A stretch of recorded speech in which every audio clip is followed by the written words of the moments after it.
of My Life, Chapter 15.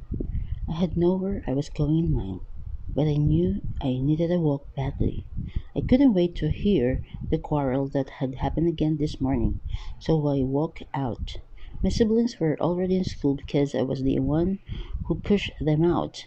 I didn't want them to see what was happening, even though I knew they were sensing something was wrong. I was tired of it all. Everything in that house, except that I wasn't going to leave. I was going to stay and suffer with them. I knew the consequences of my decision when I had decided to stay behind.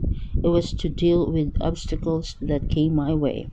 I rubbed my palms over my face and angrily kicked the empty bottle away in the air. Then a Mitsubishi car splashed muddy water on my skirt. In shock, I looked up from my stained skirt to the going car, my mouth open. "Sorry," a guy in the passenger seat said as he stuck his head out, waving at me. There were two young men in the car.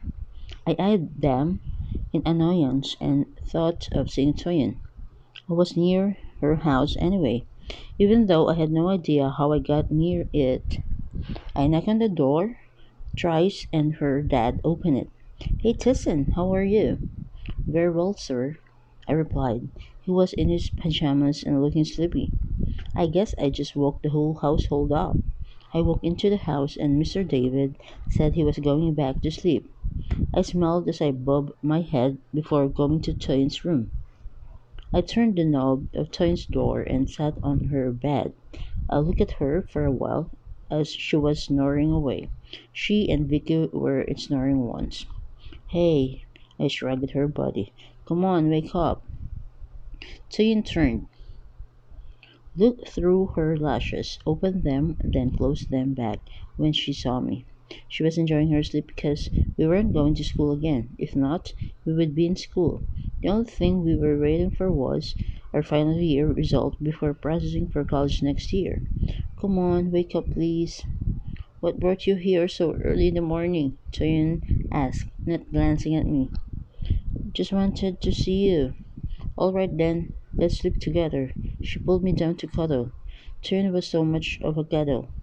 "I'm not in the mood," I said and struggled away from her, but she pinned me down. She was strong. I often wondered where she was getting her strength from. Work out? Well, I guess I better start working out too. "You better sleep." "I'm not getting up from this bed till I'm satisfied," Toyin said, her morning breath smelling unpleasant. "Your mouth stinks," I said. "Oh, baby, it smells just nice." Toyin rubbed her legs with mine and breathed out intentionally in my face to perceive her so-called nice breath. Scrunching my face, I strongly pushed her away from me, making her fall off the bed, smiling firmly. I looked down at her and saw her sprawled on the cold floor. Her hair bonnet had fallen off to reveal her braided hair like mine. And God bless her for me because she was the one that paid for me. "Sorry." "Shut up, Tussin." Jane got up. "I said I'm sorry," I said, smiling. "Like you meant it?" Jane asked, but it was sounding more like a statement. She came to the bed, sat on it, and was about to press her phone when stopped her. "What?" "I need your attention." I was holding her wrist. "Okay, what is it about?" She dropped her phone, she faced me, and urged me to speak. She was giving me her full attention. Mom growled with my adopted dad. "What happened again?" Got wrong and mistook Bayo for his mistress. It's getting worse, Toyin. Moved her head side to side. "Honestly, it is. He keeps hitting her." I sighed and continued to narrate everything that had happened. "Can't you just report him?" "I don't think I want him jailed, though. He's my adopted father, and he has biological children. I don't think I want them to have such memories, nor my mom either." "Well, then, I think they will vividly have the memories of their mother being hit by their father. Think of it, Tosin. Those children will have fear in them. The fear of something happening again and again, whenever he comes home, drunk or not. The fear of their parents quarreling. How do you expect them to cope? Happy or sad? You, Mom, gotta do something." I bowed my head affirmatively. Mom is trying. She's fighting back now, and I'm even surprised she is. I don't think she is scared like before. Well, that's what she has to do. She had to fight back and stare right into the hungry tiger's eyes before it consumes her and her family. She's strong. Laughing, I said, yeah, she is. I do feel as if something has been lifted from my shoulders. Thanks for giving me your undivided attention. We're best friends and we help each other. I just know you will pass through this. June pat my back. I'll be ready, June said, and I felt emotional. I love you too, I whispered in her ear softly and hugged her tighter. 1 hour later, I left June's house for mine, and met Loveline seated in a blue gown and back heels. Loveline, what on earth was she doing here? Her attentive face was staring at me, and I felt I should scratch her face. Unluckily for me, I could only think of it, but not act on it because Mr. Johnson was going to tell me where I was. I saw Mom at the dining table and thought she wasn't supposed to be home until 4 in the afternoon. I ignored Lovelyn's smiling face and went straight to my mom. Mom, you are home? Damn ass, of course she is. Why else would I be asking such a question if I didn't see her at the dining table? Yeah, I already called in sick. Oh, have you taken any pills? I felt her forehead. Hey, hi Tessin. Lovelyn greeted me to get my attention. Hey, I replied, but it was more like a retort and I ignored her. What is she doing here in the first place? I thought my adopted dad and her mom and her had misunderstanding or whatever is going on between them. Is she here to apologize or what? How did she know this place? Has Mom recognized her as Loveline? I thought about all this and decided to ask. Mom, you know her? Well, your dad's friend, I guess. She said her name is Loveline, and I don't know if she is who your dad is cheating on me with or just a mere friend. Hmm, I've heard all that. But is now my adopted dad correct? My mom still like to refer Mr. Johnson as my dad. We heard steppings coming down from the stairs and I saw Mr. Johnson in sweatpants and a loose tee. It was a very sunny day and the whole place was heating up.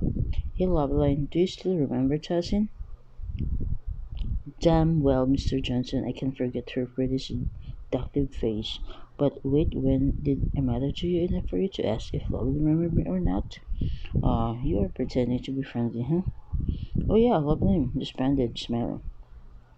I rolled my eyes at Loveland and thought she would stop smiling at me. She had been smiling, and that wouldn't give her a chance to get to my heart. Then suddenly something occurred to me. I looked closely at Loveline and noticed how different she looked. I hadn't seen her since the day my adopted father accidentally splashed water on her. I could remember it was a wet day. Loveline looked more like she added weight than her usual slender body. Her face looked a little swollen as she had been punched in the face days ago and was just healing up. Though was still beautiful, it was hard to notice at first. Her bees looked more busty. What was wrong? I hope it wasn't what I was thinking. Mom, is she pregnant? Obviously, in my reason, I don't think she is the one that your father is cheating on me with. Mom whispered and took a glance at Loveland as Mr. Johnson showed something to her on his phone. Okay, fine, Loveland was pregnant, and I didn't know at first because I was only looking at her face, and she was here in this house with pregnancy. I thought she was here to stay. I thought it belonged to my adopted father. Well, Mr. Johnson said and cleared his throat. He sat down, placed his hand on Loveland's lap, and gave a sexy look that made her smile. Their romance had gone farther than I had thought. I feel disgusted. First, Mr. Johnson was complaining about Loveland last night, making me overreact, and now we're in our presence seducing each other.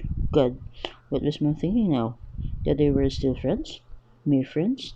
I gazed at Mom and noticed how thin she was. Well, now she was thinking what I was thinking. You see Loveland here, the pretty one. He will be living with us now? Instantly, Mom stood up and my heart pounded against my chest. My fear was beginning to level up gradually. What? What do you mean? You didn't talk to me about this, Mom said and stomped to the living room. Look here, women, I didn't have to sit you down and tell you I was bringing in my love line. This woman right here is my woman and she is my wife now, Mr. Johnson said without hesitating, so confident. Everywhere went silent for some seconds because before Mom found her voice, and when she did, her voice changed melancholy, and I clenched my jaws as I fought not to shed sad tears. Well, wife? Oh, this one right beside me is now my wife too, Rachel.